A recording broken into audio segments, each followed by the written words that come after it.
This morning when I was walking to the Zendo or the meditation hall, you could see the moon. We had a Fusatsu ceremony last night, a precept ceremony, and the moon. This morning we had meditation this morning, so we have meditation at 5:15. So everybody gets up at 4:45, washes their face, and then comes up to the meditation hall. There was the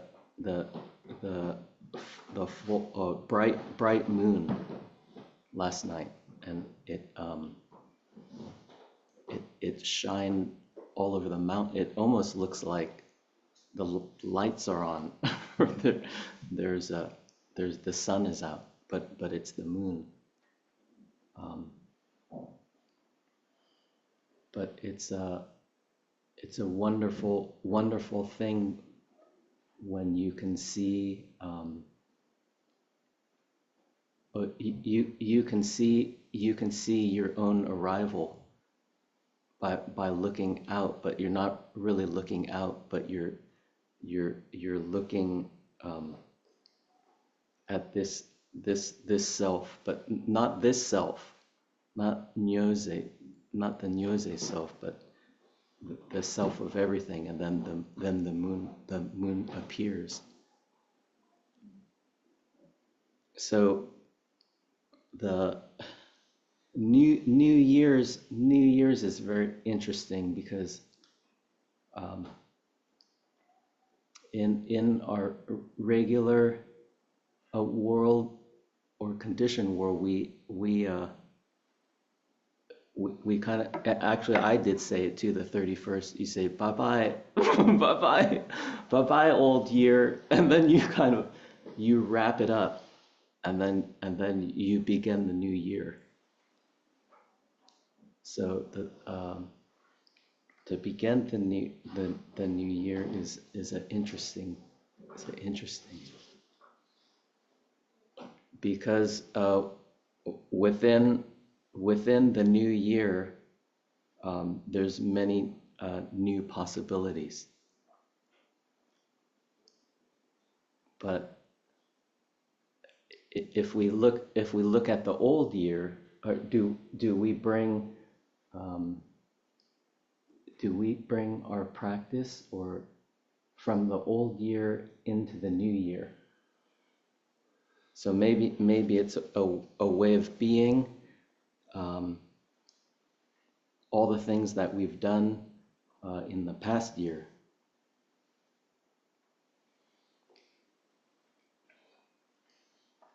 Were we able to, you would say, able to share joy with people?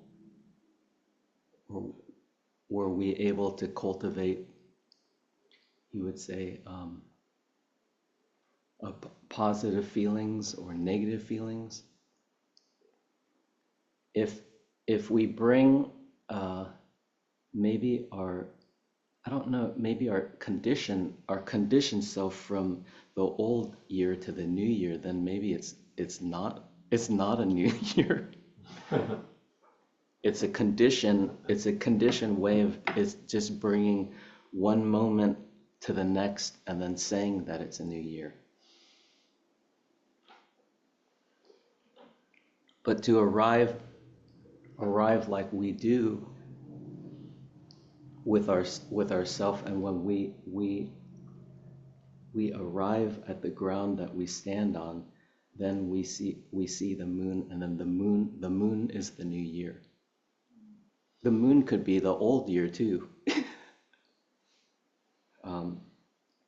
So that on the 31st we ring our bell, the bell outside, we ring it 108 times, and we received the bell from Rinzuen, Suzuki-roshi's home temple. They made the bell, and the bell is the same size, and the same size and the same sound as the bell at Eiheiji. And Eiheiji is kind of like the mother temple of Soto Zen, and we received the bell. When did we receive the bell? Like 76 or 77? Something like that. Yeah. We received the bell in 77, and I remember Hoitsu Suzuki. It was very serious, and then they ring the bell, and everyone's, they're all, did you hear it? And everyone's, did you see it? Did you hear the sound of the bell? It's an interesting one. So the 108, the number 108 comes to be, it's like there's a numerical kind of a calculation that you do,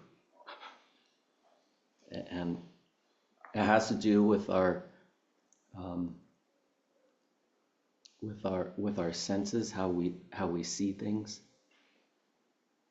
I look at those flowers and I say, oh, those are beautiful. Or I look at the light up there and I say, oh, I don't like that light. So it's the eyes, the ears, nose, tongue, body, mind that then creates this you would say our greed, anger, and ignorance.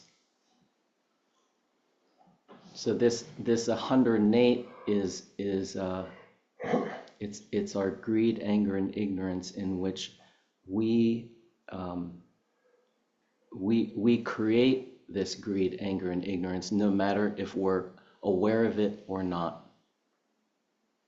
And then that creates karma, and then that creates suffering.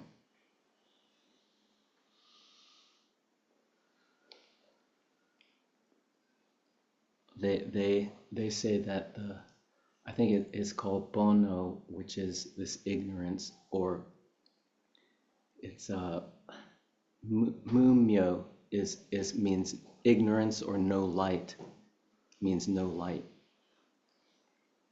So this we ring it 108 times, and so we get on the platform, and we hold the striker and then ring it.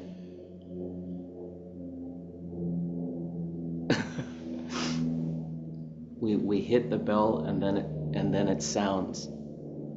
The sounding of the bell then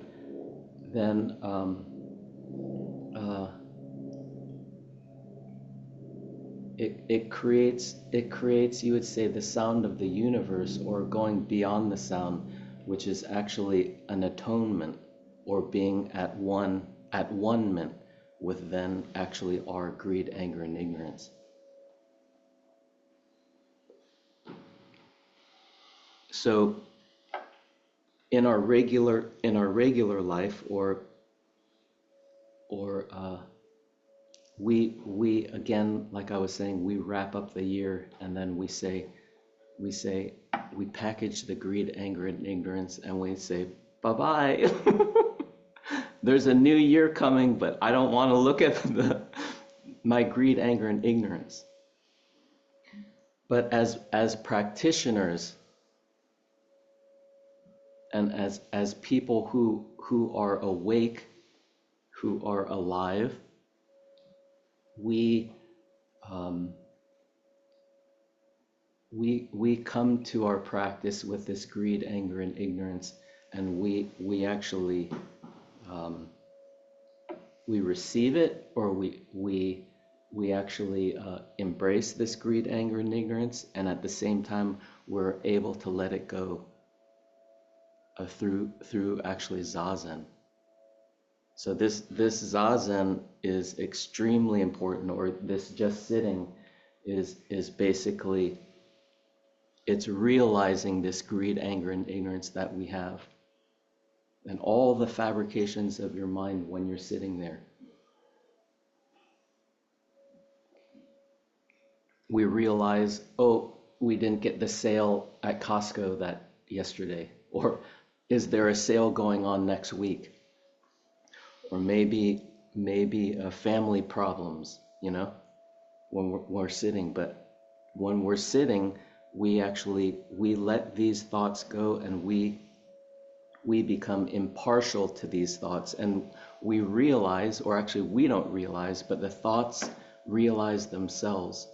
And when they realize themselves, then it's just realizing. The thoughts are just realizing themselves, and then they vanish, and they return actually to emptiness. So this this way of living, or actually, you would say this way of conducting your life in everything that you do, it's the best thing that you could do. It's the best thing that one could do in this lifetime.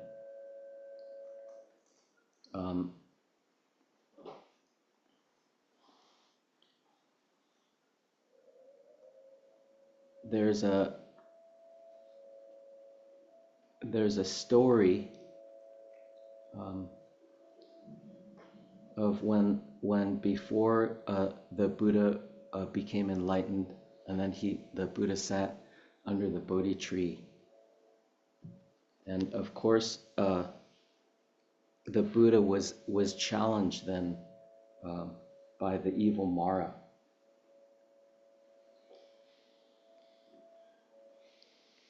And the Buddha was sitting just like us in the zendo, like that, the half an hour, or was it maybe 20 minutes, right? All these thoughts come this way, and they come that way. So the evil Mara challenged the Buddha, and came up to the Buddha and said, I am the one that should be sitting under the tree. I'm so accomplished and everything that I should be the one sitting under the tree. And then the Mara's monsters, they roared at the Buddha. And of course, like us, we sit straight, upright, and the Buddha didn't move. And the Buddha stayed still, not moving from his diamond seat.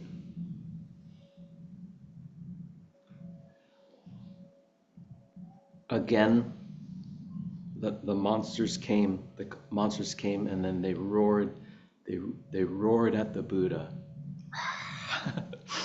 Roared at the Buddha, and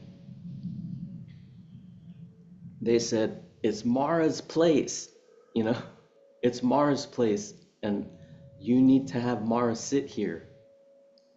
And the Buddha then held up a flower. And then the monsters became silent, and then the monsters retreated. But again Mara came.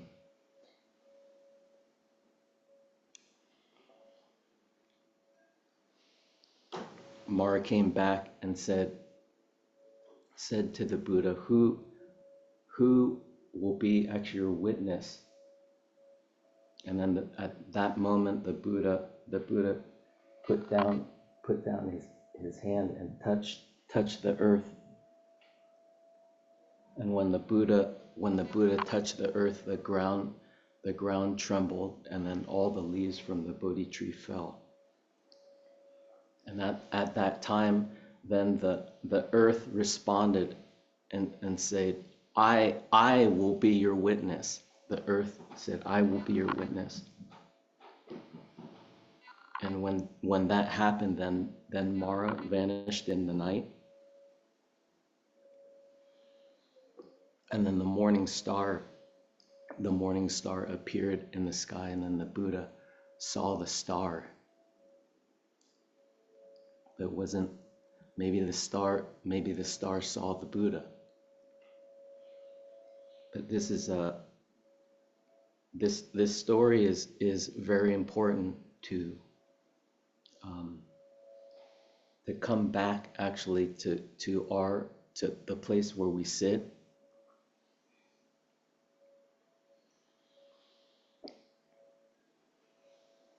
is to come back to our life, and then touch the ground. Like right now, maybe we can all just close our eyes. Let's close our eyes and then have your awareness from you can feel your shoulders, and now maybe relax your shoulders.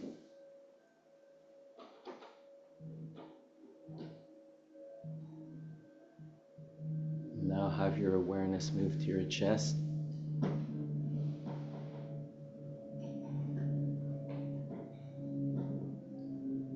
And then breathe, feel your breath, and then feel all your parts of your body, your shoulders, your hands, and then you breathe into your body and give your body spaciousness and relax.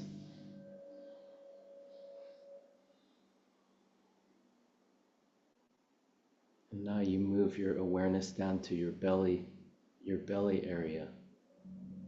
Feel your heart, and then now move your awareness to your belly.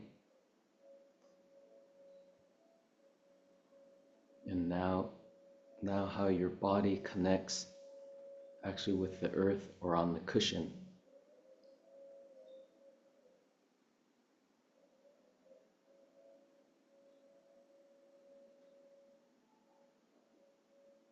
And then whatever thoughts come up, you relax your body and you have your awareness then go down to your belly area. And again, give your whole body space.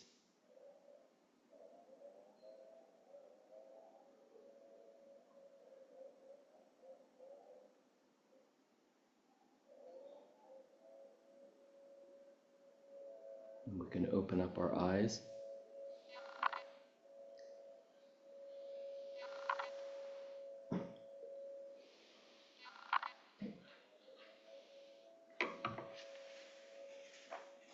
There's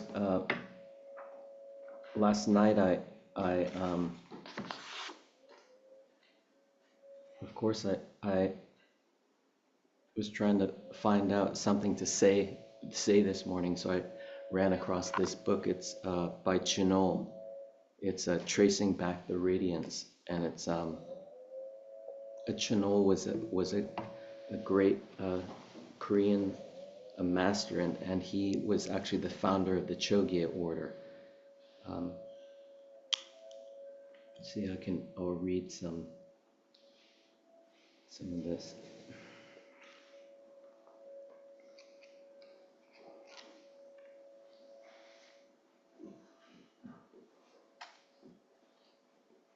See here.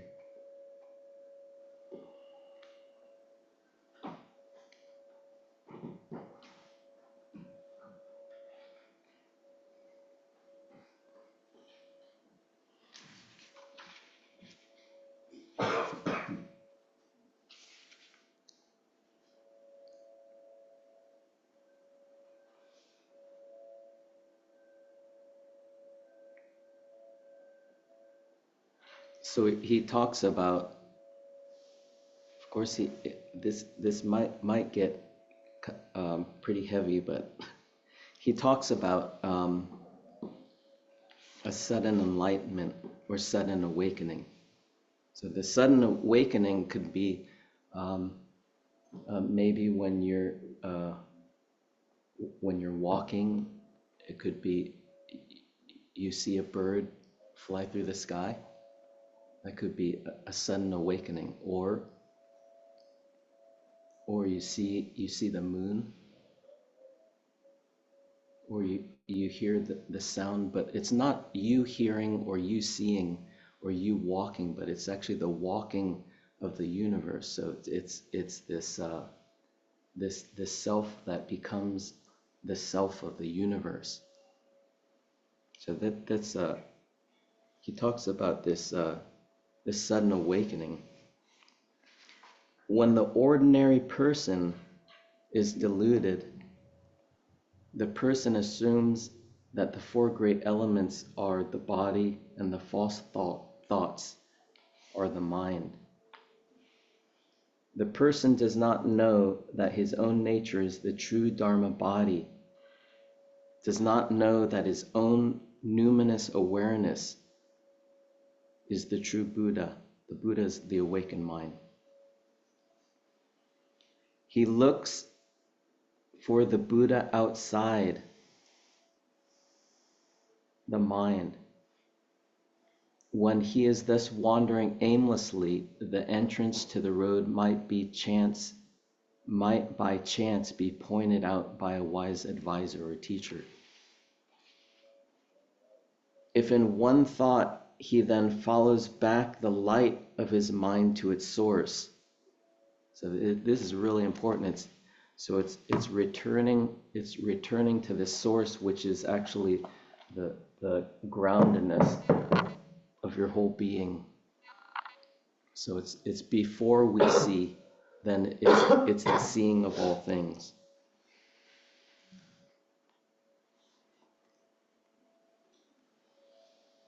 And if in one thought, then he follows back the light of his mind to its source and he sees his own original nature, he will discover that the ground of this nature is innately free of defilement, and that he himself is originally endowed with the Buddha, with the wisdom nature, which is not a hair's breadth different from that of all the Buddhas. Hence, it is called sudden awakening. And then the next is, it's called gradual cultivation. So this cultivation is kind of like what we've been talking about throughout this week, or what we've been practicing throughout this week, is the way of actually conduct. So it's really important. Body, speech, and mind. How we, we might be silent, but what are we thinking right now? Costco or dinner time. So what are we doing? What are we doing? Body, speech, and mind is a conduct in which helps to then cultivate and touch into this, you would say, this awakening. But we need to cultivate it in whatever we do.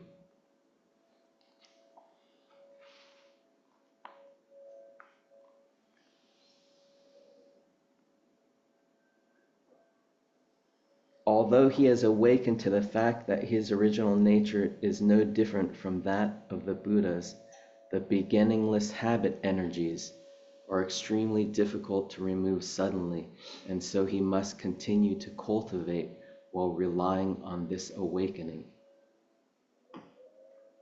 Through this gradual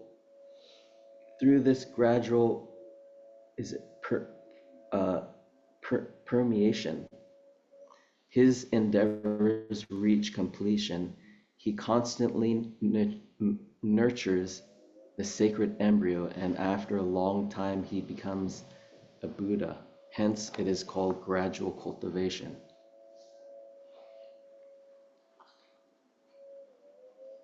So he goes on, this process can be compared to the maturation of a child. From the day of the child's birth, a baby is endowed with all the sense organs just like everyone else, but its strength is not yet fully developed. It is only after many months and years that it will finally become an adult. So it's really important then how we, it's kind of our intention, or it's actually how we live our life. Actually, everything, how we relate to this cup, how we set the cup down. Oh, brushing your teeth. Brushing your teeth is cool. tying your shoes, everything that you do then becomes, it becomes the sacred. When the sacred and profane come together, then it's actually, it's Buddha's work, or it's the enlightened way of being. So it's really a very profound way of living. See,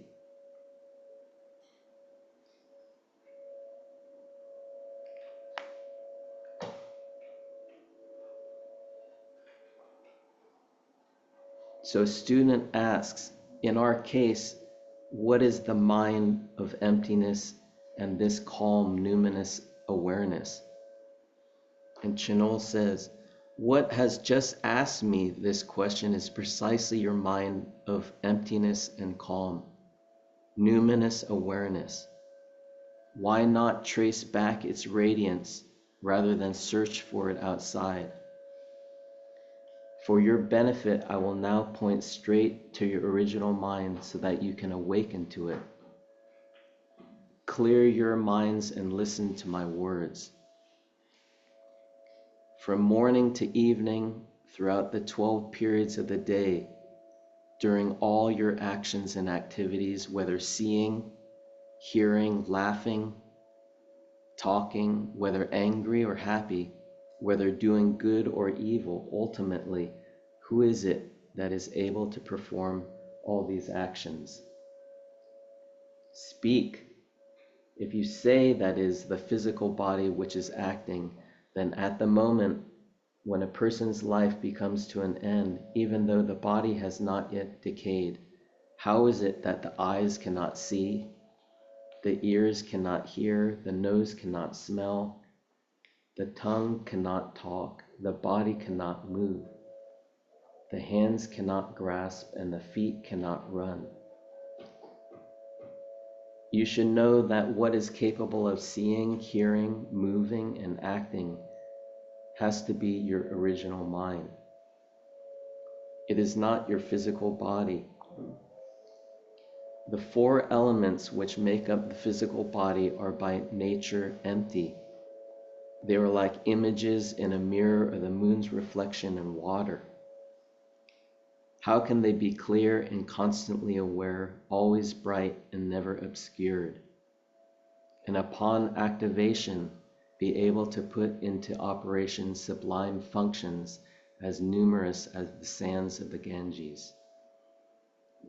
For this reason, it is said drawing water and carrying firewood are spiritual powers and sublime functions. There are many points at which to enter the noumenon, and I will indicate one approach which will allow you to return to the source. So Chinol says, do you hear the sounds of the crow calling and that magpie calling? Yes. Chinol says, trace them back and listen to your hearing nature. So do you hear any sounds? So you go back, you keep on going back. At that place, sounds and discriminations do not come into being. Chinol says, marvelous, this is Avalokiteshvara's method for entering noumenon. Let me ask you again, you said that sounds and discriminations do not come into being at that place. But since they do not obtain or come into being, isn't the hearing nature just empty space at such a time? Originally, it is not empty, it is always bright and never obscured.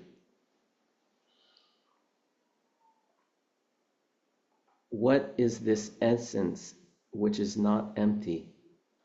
As it has no form or shape, words cannot describe it.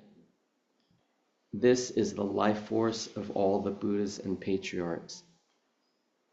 Have no further doubts about that, since it is no form or shape. how can it be large or small? Since it cannot be large or small, how can it have limitations? Since it has no limitations, it cannot have inside or outside. Since there is no inside or outside, there is no far or near. As there is no far or near, there is no here or there. As there is no here or there, there is no coming or going. As there is no coming or going, there is no birth and death. As there is no birth and death, there is no past or present. As there is no past or present, there is no delusion or awakening. As there is no delusion or awakening, there is no ordinary person or Buddha. As there is no ordinary person or Buddha, there is no purity or impurity. Since there is no impurity or purity, there is no right or wrong. Since there is no right or wrong, names and words do not apply to it. Since none of these concepts apply, all sense bases and sense objects, all deluded thoughts, even forms and shapes, and names and words are all inapplicable. Hence, how could it be anything but originally emptiness and calm and originally no thing?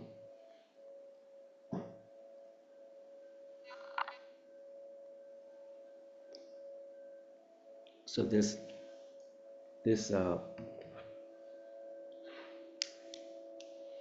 you would say this returning to this source, or to this, you would say to this original place where we stand, it's is quite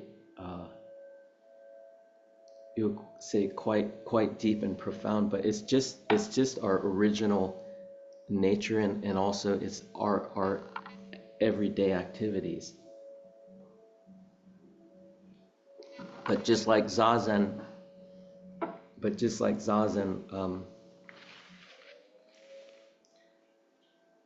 you can,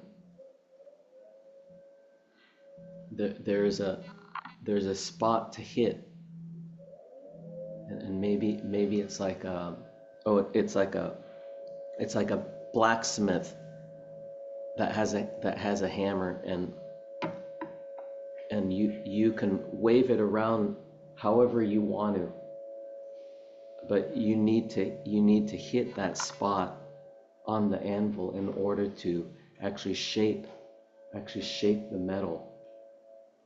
So you can go this way, that way, but you have to hit the spot where actually the iron's hot, and you actually have to do it over and over and over again. Yeah.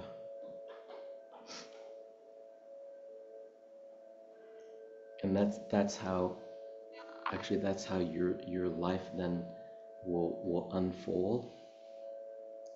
But that's how then you would say hearing, seeing, smelling, tasting, and the way of being is ordinary, but then extraordinary. So thank you. May